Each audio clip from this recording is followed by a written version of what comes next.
ہم نے ابھی چند سالوں پہلے کورونا کا دور دیکھا کہ انسان کتنا پریشان ہو گیا تھا۔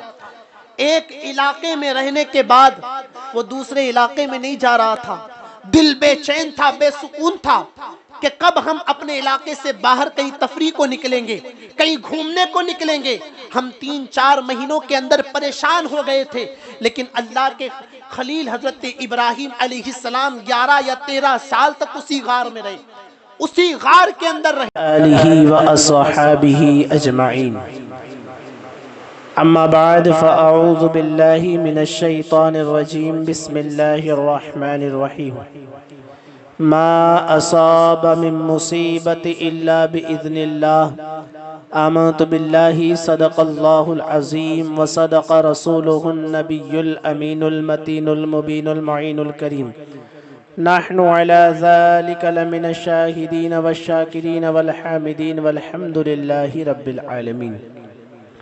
آئیے سب سے پہلے گنبد خضرا کی جانب لو لگا کر حضور احمد مجتبی محمد مصطفیٰ روح فدا صلی اللہ علیہ وسلم کی بارگاہ میں درود پاک کا ہدیہ پیش کریں۔ پڑھیے بآواز بلند، اللہم صلی علی سیدنا مولانا محمد وبارک وسلم، صلاۃ و سلام علیک یا رسول اللہ صلی اللہ تعالی علیہ وسلم۔ میں نے جس آیت کریمہ کی تلاوت کرنے کا شرف حاصل کیا، اللہ رب العزت ارشاد فرماتا ہے، ما اصاب من مصیبت الا باذن اللہ، کوئی بھی مصیبت اللہ کے حکم کے بغیر نہیں آتی۔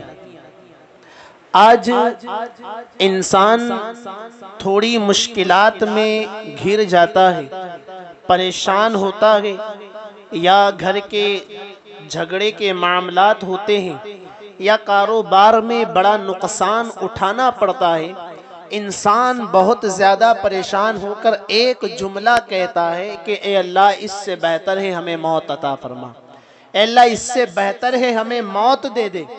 یعنی چھوٹی چھوٹی مشکلات میں ہم موت کو طلب کر رہے ہیں، چھوٹی چھوٹی پریشانیوں میں ہم موت کو مانگ رہے ہیں، چھوٹے چھوٹے نقصان میں ہم موت کو طلب کر رہے ہیں۔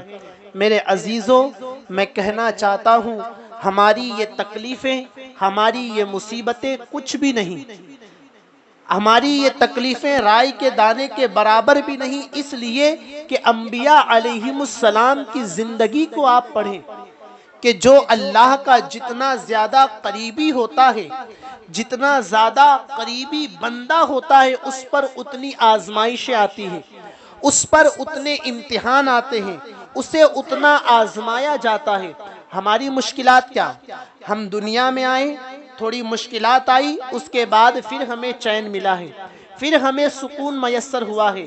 ہماری مشکلات کچھ لمحے کی ہوتی ہے، ہماری تکلیفیں کچھ لمحے کی ہوتی ہے، ہمارے دکھ کچھ لمحے کے ہوتے ہیں، اس کے بعد ہمیں خوشیاں بھی ملتی ہے، اس کے بعد ہمیں سکون بھی ملتا ہے۔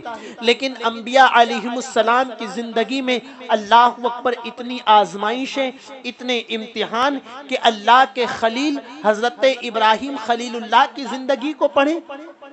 حضرت ابراہیم خلیل اللہ کی زندگی، آپ کے پیدائش کے معاملات کیا تھے کہ جب آپ پیدا بھی نہیں ہوئے تھے اور نمرود نے خواب دیکھا، نمرود نے خواب دیکھا اور خواب سے حیران و پریشان ہو گیا اور خدائی کا دعویٰ کرتا تھا۔ نمرود نے نجومیوں کو بلوایا کہ میں نے ایسا ایسا خواب دیکھا ہے، اس کے خواب کی تعبیر کیا ہے؟ اللہ اکبر، جو اپنے آپ کو خدا کہتا ہے اسے خود اپنے خواب کی تعبیر نہیں معلوم، اپنے آپ کو خدا کہلواتا ہے اور خود اپنے خواب کی تعبیر نہیں معلوم۔ میرا خدا تو وہ ہے جو خواب دکھاتا بھی ہے اور خواب کی تعبیریں بھی بتاتا ہے، خواب بھی دکھاتا ہے، خواب کی تعبیریں بھی بتاتا ہے۔ اس نے کہا میں نے ایسا خواب دیکھا ہے۔ نجومیوں نے کہا ہاں، تیرا خواب اس بات کی طرف اشارہ کر رہا ہے کہ ایک بچہ پیدا ہوگا، ایک شہزادہ پیدا ہوگا، اور تیری سلطنت کو برباد کر دے گا، تجھے نیست و نابود کر دے گا، تیرا نام و نشان ختم ہو جائے گا، تو کہیں کا نہیں رہے گا۔ نجومیوں نے خواب کی تعبیر بتائی کہ خواب کا مطلب تو یہ ہے، اللہ اکبر۔ اب اس نے نمرود نے اعلان کروا دیا کہ اب کوئی بھی بچہ پیدا نہ ہونے پائے، کوئی بھی شہزادہ اب پیدا نہ ہونا چاہیے۔ اپنے دہشت گرد کارندوں کو بلوایا، وہ گلی گلی کوچے کوچے میں گھوم رہے تھے۔ اللہ اکبر۔ ایسے مرد جن کے اندر صلاحیت ہو کہ اگر وہ عورت کے قریب جائے تو بچہ پیدا ہو سکتا ہے، ایسے مردوں پر پابندی لگا دی گئی۔ جو عورتیں حاملہ تھی انہیں قتل کروانا شروع کر دیا۔ اللہ اکبر۔ یہی تو دشمن نبی کی خواہش ہوتی ہے، ہاں، کہ نبی کی ولادت ہونے نہیں دیں گے، نبی کو دنیا میں آنے نہیں دیں گے۔ میرے عزیزوں، نبی کی ولادت، نبی کی پیدائش ایسے روا روی کے ماحول میں نہیں ہوتی، ہما ہمی کے ماحول میں نہیں ہوتی، بلکہ اللہ رب العزت اپنے نبی کو پیدا کرنے سے پہلے دشمنوں کے ذریعے ڈنکے بجواتا ہے۔ دشمن بھی ڈنکے بجاتے ہیں، اور پیدائش کے بعد اللہ رب العزت اپنے ایسے بندوں کو پیدا کرتا ہے جو نبی کی پیدائش پر جشن مناتے ہیں۔ تیرا خواہ میں تیرا گیت گاوا یا رسول اللہ، تیرا میلاد میں کیوں نہ مناوا یا رسول اللہ۔ ایسے لوگ ہوتے ہیں، کچھ لوگوں کو ولادت پر خوشی نہیں، ولادت ہونے نہیں دیں گے، نبی کی ولادت ہونے نہیں دیں گے، اور اگر نبی پیدا ہو گئے تو ولادت بنانے نہیں دیں گے۔ لیکن وہ اللہ کی شان ہے، اللہ رب العزت کی حکمت ہے، اپنے نبی کو پیدا کرتا ہے تو ایسے بندوں کو بھی پیدا کرتا ہے جو اس کی پیدائش پر جشن مناتے ہیں۔ تو نمرود نے کہا کہ ہم اب کسی کو پیدا ہونے نہیں دیں گے۔ اللہ اکبر۔ اب دیکھو، ایک بات حیا کی ہے، لیکن میں کہہ کر گزرنا چاہتا ہوں۔ جب کوئی بچہ ماں کے شکم میں آتا ہے، شکم کہتے ہیں پیٹ کو، شکم میں آتا ہے تو ظاہر ہوتا ہے کہ شکم میں بچہ ہے، ظاہر ہوتا ہے۔ اللہ اکبر۔ یہی اصول ہے۔ لیکن حضرت ابراہیم خلیل اللہ علیہ السلام جب اپنی ماں کے شکم میں تشریف لائے تو اور عورتوں کا پیٹ بڑھتا ہے، لیکن نبی کی ماں تھی، نبی کی ماں تھی۔ حضرت ابراہیم خلیل اللہ ماں کے شکم میں آئے، لیکن ظاہر نہیں ہو رہا تھا کہ ماں کے شکم میں آ گئے، آپ کا شکم بھی نہیں بڑھ رہا تھا۔ یہ میرے مولا کی شان ہے کہ جب نبی ماں کے شکم میں آئے تب بھی لوگوں کو پتہ نہیں چلتا کہ نبی ماں کے شکم میں آ چکا ہے۔ اللہ اکبر۔ حضرت ابراہیم خلیل اللہ ماں کے شکم میں آئے، نمرود کے کارندے، نمرود کے دہشت گرد جو ہے جگہ جگہ پر عورتوں کا قتل کر رہے تھے، بچہ پیدا ہونے نہیں دے رہے تھے۔ لیکن جب وقت ہو گیا پیدائش کا، آج ہم کہتے ہیں نا چھوٹی چھوٹی مشکلات میں اللہ موت دے، اللہ ہمیں موت دے دے، اس سے بہتر موت ہے۔ سنو، اللہ کے ابراہیم خلیل اللہ، خلیل کا مطلب ہی دوست کا ہوتا ہے، خلیل کا مطلب ہی دوست کا ہوتا ہے، اور گہرے دوست کا مطلب ہوتا ہے کہ جو اللہ کی رضا میں راضی رہتا ہے اسے خلیل کہا جاتا ہے۔ اب پیدائش کا وقت آیا، پیدائش کا وقت آیا۔ حضرت ابراہیم کی والدہ ماجدہ نے ان کے شوہر طارق ابن ناخور سے کہا کہ اب بچے کی پیدائش کا وقت قریب آ گیا ہے، اب ہم گاؤں سے باہر چلتے ہیں، اب ہم شہر سے باہر چلتے ہیں، اور اس لیے کہ بچے کی پیدائش کا وقت ہے، اور نمرود کے اعلان کرنے کے بعد کا ہی یہ بچہ ہے، اگر یہاں پیدائش ہو گئی تو میرے بچے کو قتل کر دے گا، میرے بچے کو وہ مار دے گا۔ حضرت ابراہیم کی والدہ اور والد دونوں گاؤں سے، شہر سے باہر نکلے۔ کہاں نکلے؟ ایک غار میں، جنگل کے پاس ایک غار تھی، اس غار میں پہنچے، غار میں پہنچے۔ حضرت ابراہیم خلیل اللہ علیہ السلام کی پیدائش ہوئی۔ اتنے حسین و جمیل تھے کہ پیشانی چمک رہی تھی۔ کیوں نہ چمکتی؟ جن کی پیشانی میں نور مصطفیٰ چمک رہا ہو، جن کی پیشانی میں حضور کا نور چمک رہا ہو۔ پیدائش ہوئی اللہ کے پیغمبر کی۔ اب حضرت ابراہیم کی والدہ کے ذہن میں یہ خیال آیا کہ اگر زیادہ دیر ہو گئی تو کہیں ایسا نہ ہو کہ محلے کی عورتیں ہمیں تلاش کرتے کرتے یہاں پہنچ جائے اور راز ظاہر ہو جائے گا۔ اب ہم یہاں سے چلتے ہیں۔ چھوٹے سے پیغمبر حضرت ابراہیم خلیل اللہ کو غار میں رکھ دیا، اور ماں باپ دونوں غار سے نکل گئے۔ اللہ اکبر، ماں کی ممتا کیسی ہوتی یہ آپ سب جانتے ہیں، لیکن یہ وقت جو ہے آزمائش کا وقت تھا، یہ امتحان کا وقت تھا۔ حضرت ابراہیم کو غار میں رکھا اور ماں باپ دونوں باہر نکلے۔ جب نکلے نا تو کچھ قدم چلنے کے بعد پیچھے مڑ کر حضرت ابراہیم کی والدہ نے کہا، اے میرے مولا، میں اپنے شہزادے کو تیری امان میں دیتی ہوں، تو اس کا خیال رکھ۔ یہ کہہ کر آپ چلی گئی، یہ کہہ کر چلی گئی، اور 3 دن کے بعد جب واپس لوٹی کہ چلو اب شہزادے سے مل لوں، دیکھوں میرا بچہ کس حال میں ہے، میرا شہزادہ کس حال میں ہے۔ حضرت ابراہیم کی والدہ چلی غار میں جانے کے لیے، اور راستے میں خیال آیا، اے میرے مولا، کہیں ایسا نہ ہو کہ شیر چیتے یہ ایسے درندے ہیں جنہیں انسانوں کی بو بڑی جلدی آ جاتی ہے، یہ انسانوں کو چیر پھاڑ کر دیتے ہیں۔ اللہ اکبر، یہ خیال آیا اور چل رہی تھی، قدم آگے بڑھ رہے تھے۔ جب غار کے قریب پہنچی تو کیا دیکھتی ہے، جس غار میں حضرت ابراہیم خلیل اللہ علیہ السلام تھے، اس غار کے ارد گرد شیر اور چیتے جیسے درندے جانور جو ہے چکر کاٹ رہے تھے۔ کلیجہ منہ کو آ گیا اور چیخ نکلی، ہائے اللہ، اے میرے مولا، یہ کیا ہو گیا؟ میں نے جو سوچا تھا کہیں ویسا تو نہیں ہو گیا، کہیں ان درندوں نے میرے بچے کو چیر پھاڑ کر تو نہیں کھا گئے؟ یہ خوف آپ کے سینے پر تھا کہ اللہ رب العزت نے حضرت ابراہیم کی والدہ سے یہ خوف اٹھا لیا۔ جب خوف اٹھا تو آپ غار میں جاتی ہیں، جب غار میں گئی تو کیا دیکھتی ہیں؟ ننھے پیغمبر حضرت ابراہیم خلیل اللہ علیہ السلام صحیح سلامت تھے۔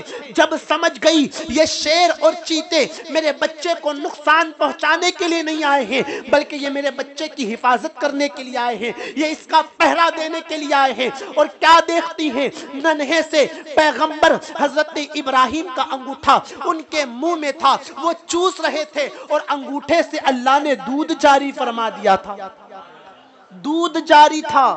یہ میرا مولا ہے، ہاں، جس کی شان ہے کہ حضرت ابراہیم کے انگوٹھے سے دودھ جاری تھا، اور آپ دودھ پی رہے تھے۔ جانتے ہیں آپ کتنے سال تک آپ اس غار میں رہے؟ کتنے سال تک؟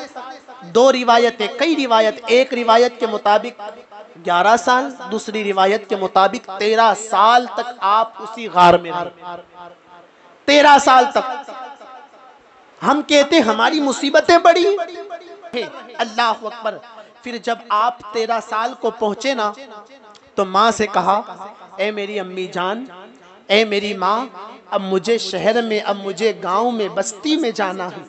ماں نے کہا، بیٹے چل ٹھیک ہے، لے کر چلی، اور بڑے حسین و جمیل تھے۔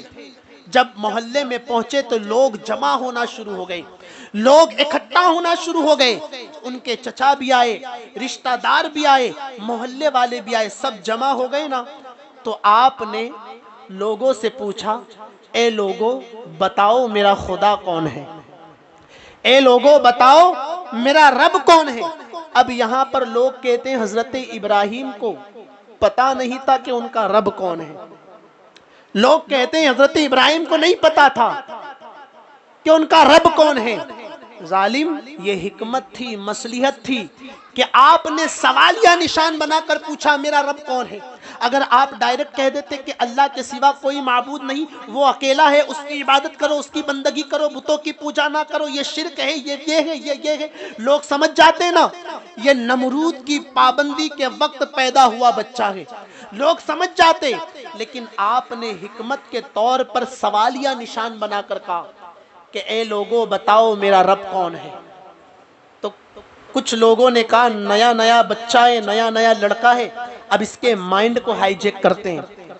لوگوں نے کہا دیکھو یہ تارا ہے نا، تارا، یہ تمہارا خدا ہے، یہ رب ہے، یہ تارا تمہارا رب ہے۔ کہا ہاں یہ میرا رب ہے، ہاں یہ تمہارا رب ہے۔ رات کو تو تارا چمکتا ہے، لیکن جیسے ہی صبح صادق کا وقت آیا، دن کا اجالا پھیلا، وہ تارا ڈوب گیا۔ آپ نے کہا جو ڈوب جائے وہ بھی خدا ہو سکتا ہے، جو ڈوب جائے وہ بھی رب ہو سکتا ہے۔ ارے جو آسمان پر رہ کر ہی آسمان میں ڈوب جائے وہ خدا نہیں ہو سکتا، یہ تو آسمان سے نکلے دریا میں، صحرا میں، سمندر میں ڈوب جائے یہ خدا کیسے ہو سکتا ہے؟ ارے میرے رب کی شان تو یہ ہے کہ وہ ڈباتا بھی ہے اور تیراتا بھی ہے۔ میرا اللہ تو وہ ہے ہے نا, جو ڈوب جائے وہ بھی خدا ہو سکتا ہے. آج لوگ ایسوں کے پاس جا رہے ہیں. رک کر کہنا چاہوں, اللہ کی پناہ, ہماری عورتیں ایسوں کے پاس جا رہی ہیں, ایسوں کے دربار میں جا رہی ہیں کہ جہاں پر جو بھی ڈوب گیا اسے خدا مان لیتے ہیں. ہاں, تارا ڈوب گیا اسے خدا, یہ تمہارا رب ہے. ہماری عورتیں جا رہی ہیں ایسے مشرکوں کے پاس عملیات کرانے کے لیے, اپنی بھوشوانی دیکھنے کے لیے, اپنے ہاتھوں سے, اپنے ہاتھوں کی لکیروں سے اپنے مستقبل کو دیکھنے کے لیے, اور لوگ اسے ہائی لائٹ کر رہے ہیں. دیکھو مسلمانوں کی عورتیں اب ایسے درباروں میں بھی نظر آ رہی ہیں, مسلمانوں کی عورتیں ایسے درباروں میں جاتی ہوئی نظر آ رہی ہے. وہ عورت مسلمان نہیں ہو سکتی, وہ عورت مسلمان نہیں ہو سکتی, اس لیے کہ یہ برقعے کو, یہ نقاب کو جو ہے, نقاب کی عزت کو, اس کی حرمت کو یہ پامال کر رہی ہیں. اللہ اکبر, میرے خدا کی شان تو وہ ہے جو ڈباتا بھی ہے اور تیراتا بھی ہے. یہ میرے مولا کی شان ہے کہ ایسی جگہ پر منت مانگنے جا رہی ہو, ایسے ایسے بزرگ اللہ نے ہمیں عطا فرمائے کہ جو ڈوبتے کو بھی تیرا دیتے ہیں, جو ڈوبتے کو بھی تیرا دیتے ہیں. ہم ہر تیرانے والے کو اللہ نہیں کہتے, لیکن ولی اللہ ضرور کہتے ہیں, اللہ کا ولی ضرور کہتے ہیں. ارے غوث اعظم عبد القادر جیلانی کو اللہ نے وہ شان عطا فرمائی, ایسی ویسی کشتی کو آپ نے نہیں تیرایا, 12 سال ڈوبی ہوئی کشتی کو آپ نے تیرا دیا. 12 سال سے جو کشتی ڈوب چکی تھی آپ نے اس کو تیرا دیا. آج ہماری عورتیں ایسوں کے پاس جا رہی ہیں. پھر کسی نے کہا کہ دیکھو یہ چاند ہے نا, یہ چاند, یہ تمہارا خدا ہے, یہ رب ہے, وہ بھی ڈوب گیا. پھر سورج نکلا دن میں, کہا دیکھو یہ بڑا خدا ہے, رب اکبر ہے. رب اکبر یعنی بڑا خدا, اس کا ذکر قرآن میں ہے. فلما رأى الشمس بازغة قال هذا ربي هذا اکبر, یہ تمہارا بڑا خدا ہے. اللہ اکبر. وہ کہہ تو رہے تھے لیکن ان کے پاس دلیل نہیں تھی, کوئی دلیل نہیں تھی, اس لیے کہ اللہ کے نبی تھے. اور نبی جو بھی ہیں, جتنے بھی انبیاء ہیں, انہیں کسی کی شاگردی اختیار کرنے کی ضرورت نہیں ہوتی ہے. اللہ رب العزت اپنے انبیاء کو, اپنے نبیوں کو سکھا کر بھیجتا ہے, انہیں بتا کر بھیجتا ہے. آج لوگ نبی کو اپنی طرح کہہ رہے ہیں, نبی کو آج لوگ اپنی طرح کہہ رہے ہیں کہ وہ تو ہماری طرح تھے, ہماری طرح کھاتے تھے, ہماری طرح پیتے تھے, ہماری طرح سوتے تھے, ہماری طرح بولتے تھے, ہماری طرح چلتے تھے. بالکل ہماری طرح تھے. ظالم, نبی کو اپنی صف میں لا کر کھڑا کرنا چاہتے ہو,